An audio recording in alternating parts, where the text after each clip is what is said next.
Chers amis, je salue toute l'équipe de Versailles. Je salue Suzanne Blanc qui arrive de Montigny et qui sera évidemment aux côtés de François un atout très précieux par son expérience et par sa connaissance de ce territoire, son expérience politique aussi. Moi, je vais vous dire très simple le message que je suis venue vous passer aujourd'hui. C'est on a besoin de François de Mazières au Parlement. Voilà. On a besoin de François de Mazières au Parlement. Et je vais vous expliquer pourquoi.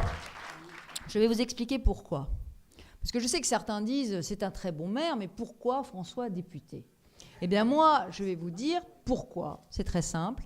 C'est parce qu'il a des qualités qui vont nous être extraordinairement précieuses à nous, peut-être, la future majorité. Il a des qualités extrêmement précieuses. Vous savez que c'est un très grand connaisseur des sujets de culture et c'est aussi un très grand connaisseur des sujets d'urbanisme. La droite pêche trop souvent par sa méconnaissance des enjeux culturels. Aujourd'hui, nous sommes au XXIe siècle dans un monde qui change. Si la France veut rester elle-même, si nous voulons garder notre identité, nous le ferons qu'en mettant la culture au cœur d'un certain nombre de politiques publiques. Je dirais même qu'il faut avoir le réflexe culture à chaque fois qu'on vote un certain nombre de lois. Par exemple, dans le domaine éducatif. Je suis persuadée que nous avons, dans le domaine de l'école, et à chaque fois que nous votons des lois en matière scolaire, à nous poser la question, que voulons-nous que nos enfants aient comme bagage culturel ? Que voulons-nous qu'ils aient comme repère culturel ? Moi, je crois, et c'est vraiment... je pense qu'on a fait une erreur, par exemple, en matière de programmes scolaires. De ne pas mettre les programmes scolaires à l'agenda du politique. Je pense que si, par exemple, le Parlement votait les programmes scolaires, eh bien, on aurait des programmes scolaires qui seraient certainement, j'allais dire, plus attentifs à ce que la dimension culturelle soit préservée. Cette question de la culture, alors ça vaut pour l'école, mais ça peut valoir pour toute une série de dimensions de la société. Elle est présente partout. Et on a besoin d'avoir des députés, nous, la droite et le centre, on a besoin d'avoir des députés qui sont là pour nous parler de culture. Alors il y a évidemment tous les aspects création, il y a tous les aspects sauvegarde du patrimoine, il y a tous les aspects développement de la culture artistique.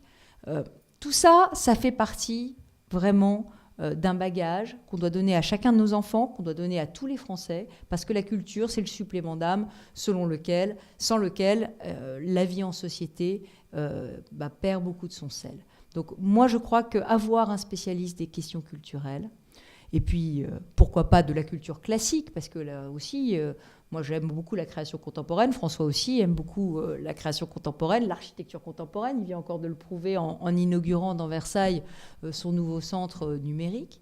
Mais il faut allier le contemporain avec aussi la connaissance de nos racines. Et je crois que c'est un pays enraciné qui peut ensuite déployer ses ailes, comme dirait le poète. Donc on a besoin de François parce qu'il connaît la culture. On a besoin de François de manière plus prosaïque aussi, parce que c'est un grand spécialiste, vous le savez, de l'urbanisme et de la ville. Or, il y a un projet de loi qui va être mis en œuvre dans les années qui viennent, qui est le projet du Grand Paris. Et ce projet du Grand Paris nous concerne tous. Pourquoi ? Parce qu'il va y avoir des infrastructures de transport, parce qu'il va y avoir l'aménagement global de l'Île-de-France, et parce que ce que nous voulons tous ici, et j'allais dire Versailles est emblématique aujourd'hui de cela, grâce à François, grâce à sa connaissance de l'architecture, ce que nous voulons, c'est que notre région Île-de-France, nos Yvelines, soient des lieux de qualité de vie exceptionnels. Nous voulons... et ça vaut pour la ville nouvelle de Saint-Quentin, ça vaut aussi bien pour tout l'environnement de Versailles. Nous voulons aujourd'hui que nos villes soient plus humaines et nous voulons qu'elles fassent plus la place à un urbanisme de qualité. Mais un urbanisme de qualité, c'est un urbanisme tourné autour de une meilleure vie. Une meilleure vie pour une meilleure ville. François a développé un extraordinaire projet du vivant dans la ville. Donc c'est l'homme au sein de la ville et une ville conçue pour l'homme. Alors, ce genre de projet mériterait vraiment d'être porté au niveau du Parlement. Vous savez bien qu'on a un vrai problème de politique du logement en Île-de-France. On ne se trouve pas à se loger. Bon, le logement, il ne faut pas le construire n'importe comment, n'importe où. Et ça nécessitera de voter des lois. Le tout logement social que proposent les socialistes, c'est pas ça qu'il faut à l'Île-de-France. Il faut toute une gamme de logements. Les villes bétonnées comme on les faisait dans les années 70, c'est pas ça qu'il faut à l'Île-de-France. Donc toute cette question du Grand Paris et comment on développe l'Île-de-France, quelle politique on fait pour le logement, comment on fait du beau, comment on fait un beau pays avec des belles villes, tout ça, c'est évidemment, j'allais dire, les compétences de François, président de la Cité de l'Architecture et exceptionnellement engagé dans toutes ces problématiques. Donc vous voyez qu'au moins pour ces deux raisons, nous avons besoin de François au Parlement. J'ajoute qu'il a une connaissance très fine de toutes les questions administratives. Or, c'est très important aussi quand on a un député qui connaisse les arcanes de l'administration. Où et dans quel ministère il faut aller pour débloquer les dossiers. Et ça, c'est évidemment très important pour tous les habitants de Versailles, c'est très important pour tous les habitants de Saint-Quentin qui ont pris l'habitude avec Étienne Pinte d'avoir un député qui ouvre des portes, qui débloque les dossiers. Vous aviez un député maire qui était à Versailles, qui était un député qui avait, si je puis dire, le bras long et qui pouvait vous amener à la ville un certain nombre de résultats, de projets. Bon. Donc vous avez pris cette habitude-là, et évidemment, vous ne pouvez pas perdre l'occasion d'avoir un député qui lui aussi aura une voix forte à l'Assemblée, qui lui aussi pèsera, qui lui aussi aura une connaissance vraiment très fine de l'administration. François, il connaît la préfectorale, il connaît les finances, il connaît Matignon, il a été auprès de Raffarin, il connaît tous les hommes politiques qui comptent, de droite comme de gauche. Et ça aussi, c'est important pour des électeurs, d'avoir un député qui pèse dans la majorité future. Et François, évidemment, pèsera. Et ça aussi, c'est important pour vous, pour la suite, pour Versailles, pour Saint-Quentin. Voilà, pour au moins ces trois raisons. Je pense que vraiment, nous avons besoin de François à l'Assemblée nationale. Vous avez besoin de François à l'Assemblée nationale. Donc ça, c'était vraiment le cœur de mon message. C'est un message très personnel à François. J'ajouterais, pour finir, parce que je ne veux pas monopoliser la parole, et puis j'arrive un peu tard, j'ajouterais que je connais François depuis maintenant de nombreuses années. Et que je l'ai connu dans des bons moments et dans des mauvais moments.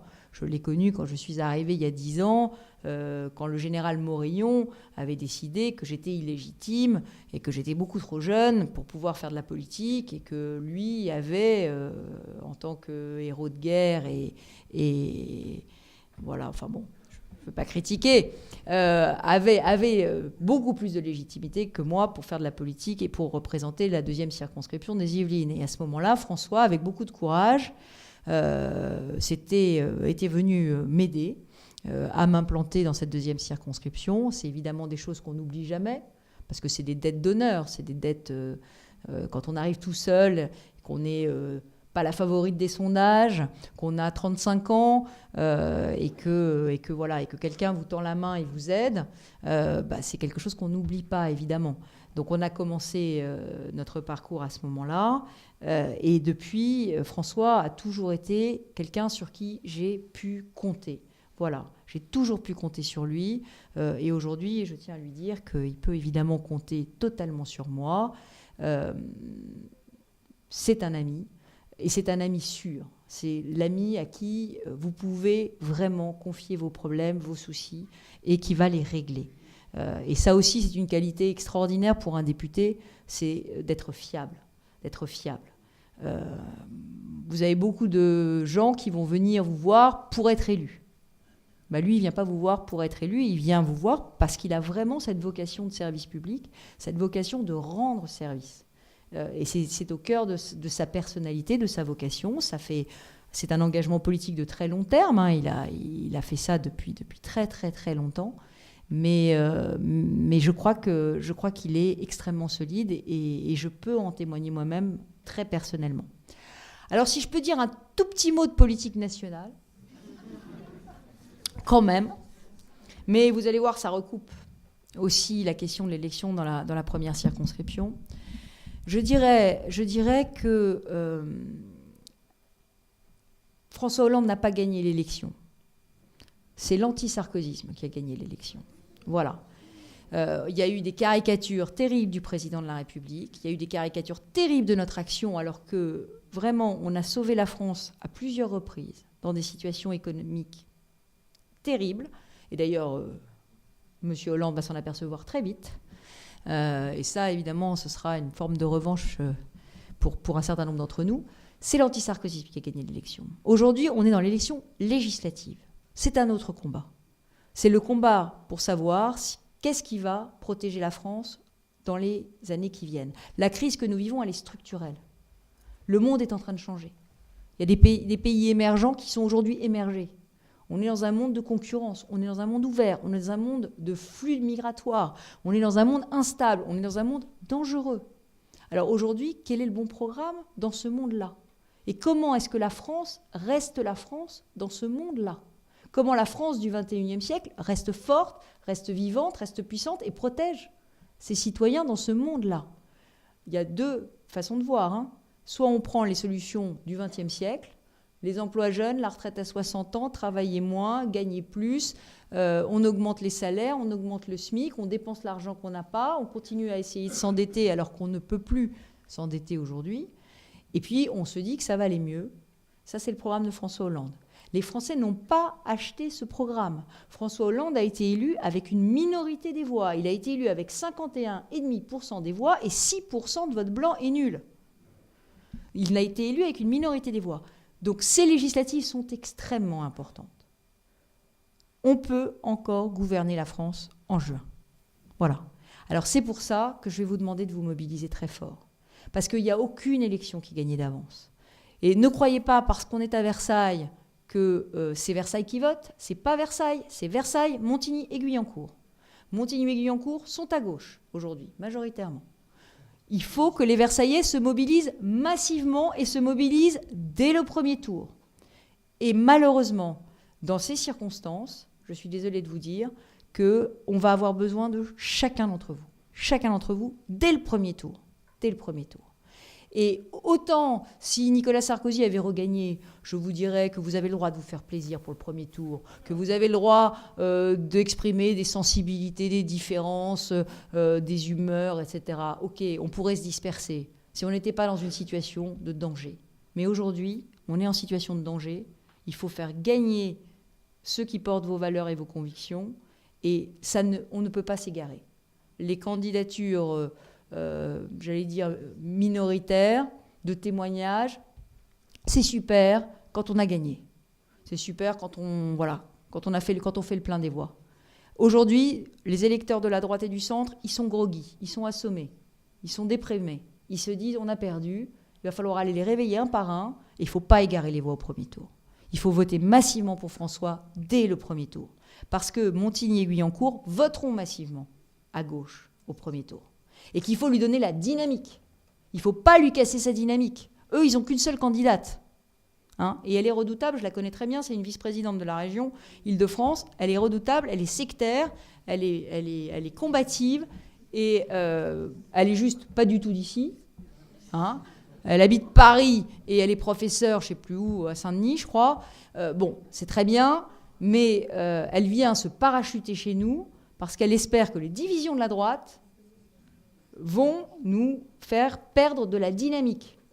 Donc malheureusement, aujourd'hui, il n'y a pas de place pour la division à droite. Voilà.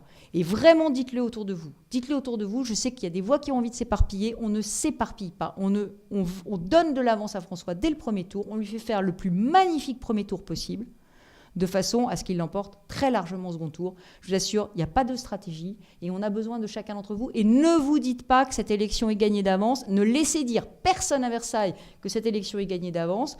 Aujourd'hui, Vous avez une candidate redoutable, vous avez un Benoît Hamon qui a décidé de reprendre une par une toutes les circonscriptions des Yvelines, et il commence maintenant.